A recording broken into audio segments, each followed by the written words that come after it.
Hello, everyone, and welcome back to another episode of the English Learning Podcast, the place where we help you speak English naturally and confidently. I'm your host, Sarah, and today we've got a super useful topic lined up for you. Hey everyone, I'm Bill, your co-host. We're really excited about today's episode because it's something every English learner needs to hear. How to learn English with real conversation. Yes, so many learners focus only on grammar books or vocabulary lists, and while those can help, they don't always teach you how to actually speak English in real life. Exactly. Real conversation is where the magic happens. It's how you train your brain to think in English, use natural expressions, and improve your confidence when speaking. In this episode, we'll talk about why real conversations are the key to faster learning, common mistakes learners make when they avoid speaking, and simple ways you can start practicing right away, even if you don't live in an English-speaking country. Plus, we'll give you some practical techniques, tools, and even a short example of a real-life conversation that you can use as a model. So stick around. Whether you're a beginner or an intermediate learner, this episode is for you. And by the end of it, you'll feel more ready than ever to take your English to the next level through real, meaningful conversations. All right, let's jump in and talk about why real conversation is so powerful for learning English. So, Bill, let's start with the big question. Why is real conversation so important for learning English? Great question, Sarah. The truth is, real conversation is where you actually use the language, not just study it. When you speak, listen, and respond in real time, your brain starts thinking in English. It's active learning, not passive. That's right. I've met many learners who know a lot of grammar rules, but when it comes to speaking, they freeze. Why? Because they never trained their brain to respond like a real speaker. They're always translating in their head. Exactly. And real conversations help stop that translation habit.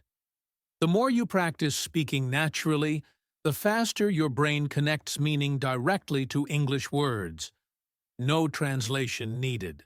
I remember a student of mine who could write perfect essays, but when I asked, "How was your weekend?" she didn't know what to say. That's when I realized conversation is a totally different skill. It is. Conversation is about flow. It's not about being perfect. It's about being understood. And real conversation teaches you phrases, pronunciation, rhythm, all the stuff you don't learn in textbooks. Not to mention, it builds confidence. The more you speak, the more you realize, hey, I can do this. You stop being afraid of mistakes and start enjoying the process. You're totally right. And think about kids. How do they learn a language? Not by studying grammar. They learn by talking, listening, repeating. In real conversations every day.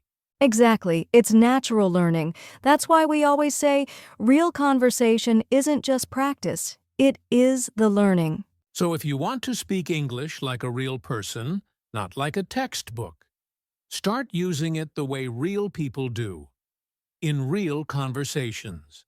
Well said. And coming up next, we're going to talk about some common mistakes learners make when they don't use real conversation. Stay with us. Now that we've talked about why real conversation is so powerful, let's dig into something really important: the mistakes learners make when they avoid real conversations.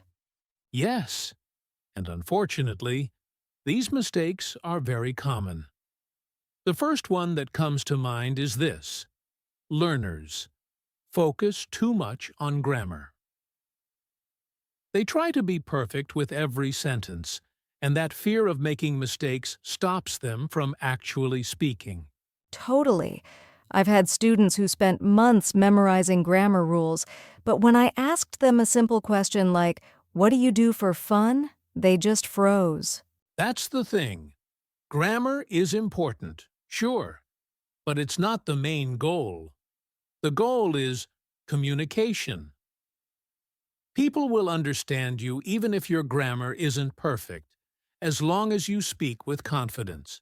Another big mistake is learning vocabulary in isolation, like memorizing long word lists without using them in real situations. If you learn a word but never say it in a sentence, guess what? You'll forget it. Exactly. Language lives in context. If you want to remember new words, use them in conversations. Use them when talking to people, or even just talking to yourself in the mirror. And here's another one: being afraid of making mistakes. Many learners wait until they feel ready before they start speaking, but the truth is that moment never comes unless you start practicing now. Right. You learn to swim by jumping in the water, not by reading a book about swimming. Same thing with English. You become a good speaker by speaking, not by waiting until you're perfect. I always say, mistakes are part of the process. Every mistake you make is a step closer to fluency, as long as you learn from it. Yes, and here's one last mistake. Not listening enough.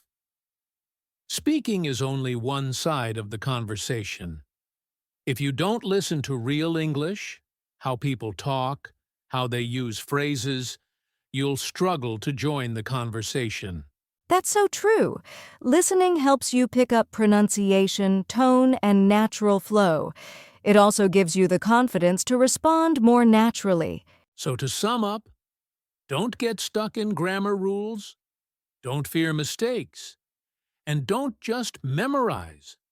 Speak, listen, and use the language in real life.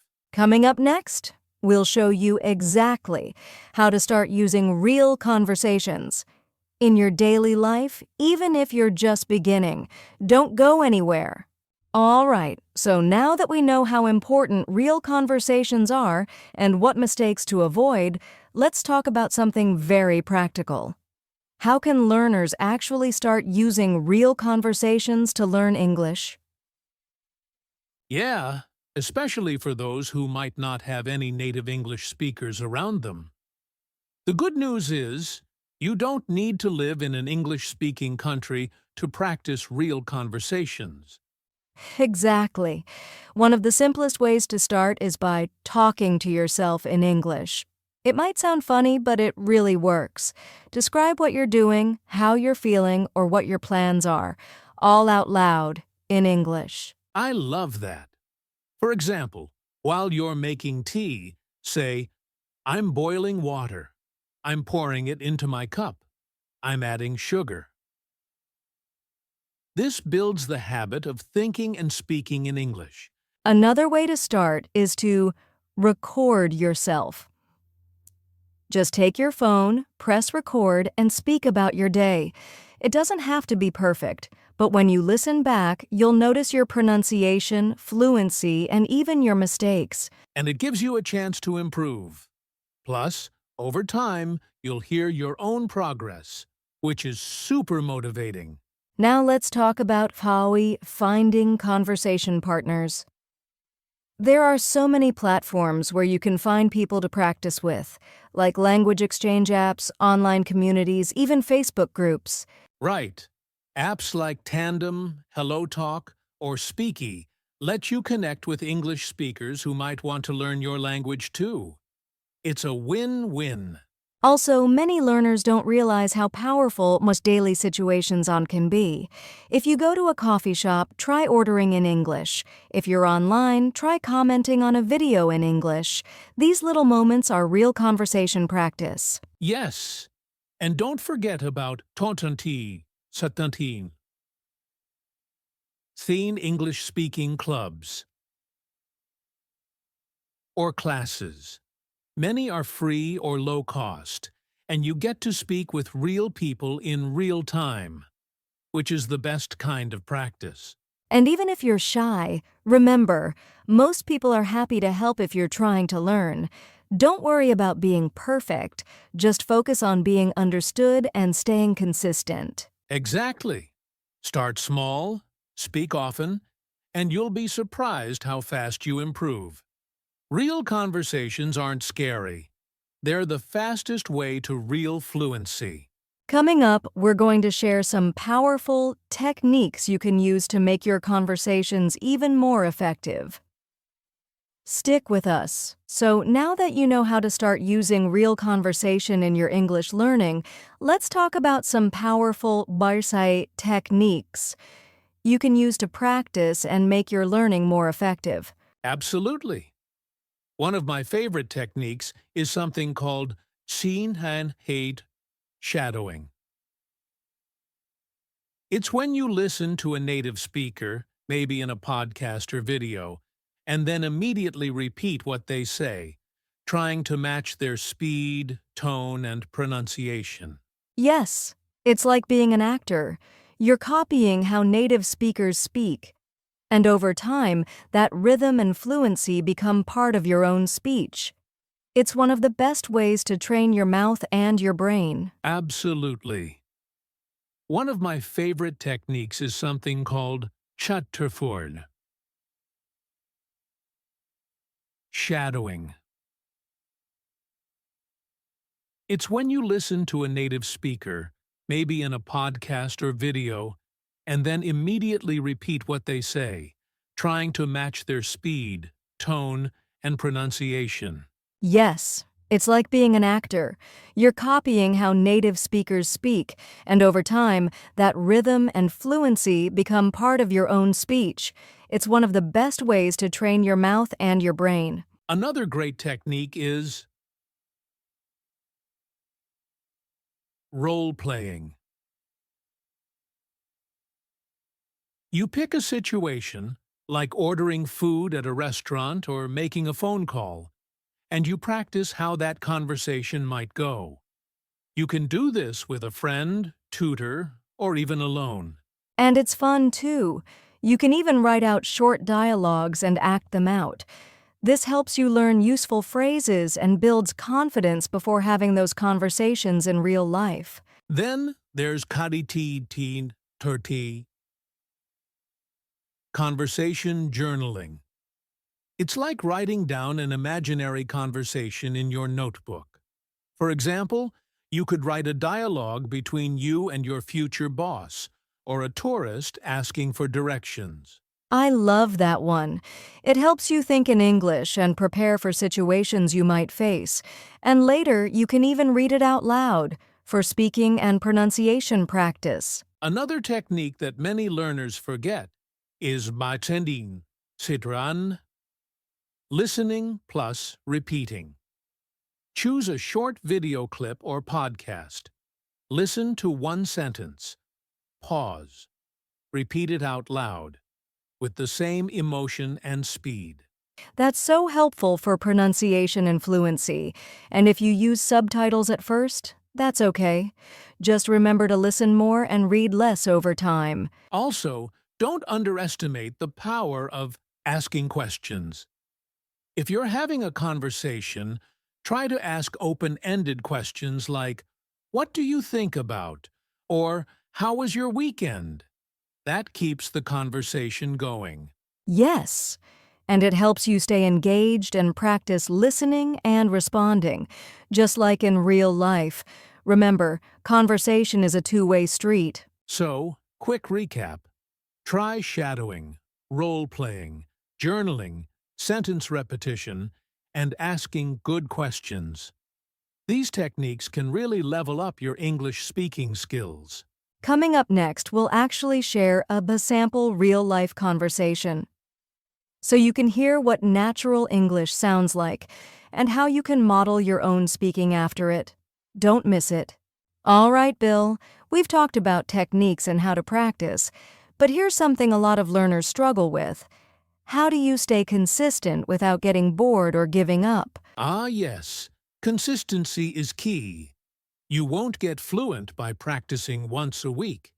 You have to make English a part of your daily life. But that doesn't mean it has to be boring. Exactly. One tip is to make it personal. Talk about things you care about.